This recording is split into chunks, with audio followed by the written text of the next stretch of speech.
I was born to rap.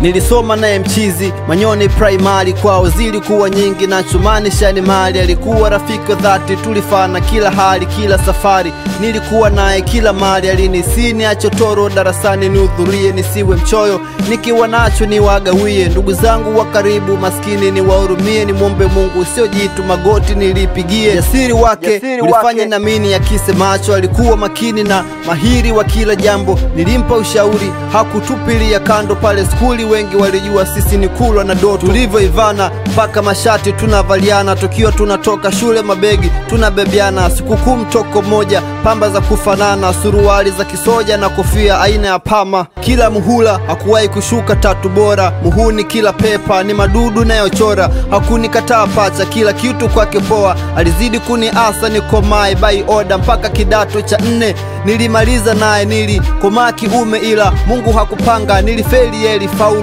akasonga mbele, mimi nikabaki street na zuga tunjia panda. Alifika hadi chuo mwanangu hakunitupa, aliporudi likizo alinipa nguo za duka, nivae nitoke chicha tupendeze pamoja. Kutwa tunazunguka nikimuonesha kijiji kilivyobadilika. Rafiki yangu hakuniacha nadharirika, alinungunika alipogundua sina kazi. Nina banga iza na sio kwamba napenda, ila nina familia mimi tegemezi, baba na mama nishafukia. Nisamee sana hiyo habari sikukwambia, hata mdogo wangu Yanjo aliolewa na kaa chika. Kichwa alinamisha kamnyonge zaidi ya kobe, nikamwambia usijali pacha, inuka twende, shukuru mwanao nipo hai. Tunaonana katabasamu kidogo ila moyoni alisonona. Tulisogea mdogo mdogo mpaka home napoishi, huku tukikumbushana uongo kidogo pia ni hadithi. Alifurahi kuwaona madogo na cheke. Moja alicheza mdaku mwingine kwenye bembea. Waifu alimpokea, alimpikia nguna na mboga ya majani ambayo ilikuwa ngumu kuitafuna. Tulikula na pacha, alifurahi sio kifani. Ni miaka mingi imepita, alisahau kula mkekani. Story nyingi tulipiga mpaka usiku wa kiza, saa 6 nje zinapita fisi na simba. Hakulala kwenye ngozi mgeni wangu aliyeheshimika, alilala kwa kitanda cha kamba kapewa na shuka la kujifunika.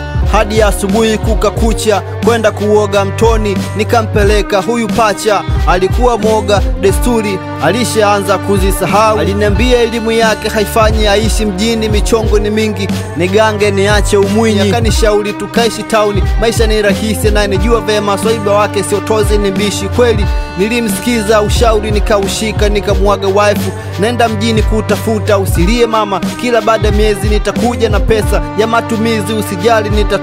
Kakubali japo kishingo upande, sikujali na wala sikutaka nikumbate. Niliondoka na rafiki paka barabarani, tukukaa sana, gari kaja tukachoma ndani. Ile tunafika mjini kushuka stendi ya Mbezi, nasikia sauti nyingi zikisema piga wezi. Tukaanza kufuatwa na kundi la watu wengi, rafiki akakimbia kakimbizwa ile kishenzi. Nilishuhudia rafiki akichoma visu vya tumbo, tofali za vichwa, boda zilipita juu ya mgongo. Alipigwa marungu kwenye paji la uso na kisogo, eneo la tukio zilitapaka damu na ubongo.